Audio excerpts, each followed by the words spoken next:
কেবল আমি কি একমাত্র হে জানতাম না আমি তোমায় ভালোবাসি কতটা শক্তিশালী হতে পারে। চলো এমন একটা প্রেমের গল্পে ডুব দিই তোমার হদ গলিয়ে দেবে।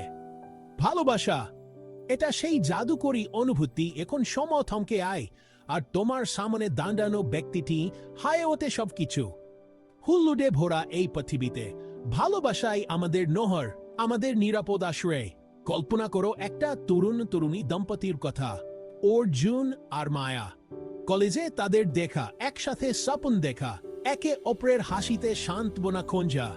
ভালো মন্দের মধ্যে দিয়ে তাদের ভালোবাসা আরো গভীর হতে থাকে। এক বর্ষার সন্ধ্যা, একটা পুরনো ছাতার নিচে অর্জুন মায়ার চোখের দিকে তাকিয়ে ফিসফিস করে বলল, আমি তোমায় ভালোবাসি। মায়ার বুক ধরফর করতে লাগলো, চোখে ঝিলিক দিয়ে উঠল। আর সেই মুহূর্তে তারা বুঝে গেল তাদের ভালোবাসা চিরকালের, শব্দেরও ক্ষমতা আছে। আর আমি তোমায় ভালোবাসি শুধু একটা বাক্য নয়, এটা একটা প্রতিশ্রুতি, একটা বন্ধন, একটা গল্প। তাই আজই তুমি ভালোবাসো সেই মানুষটিকে, কারণ ভালোবাসাই সবচেয়ে মধুর গল্প।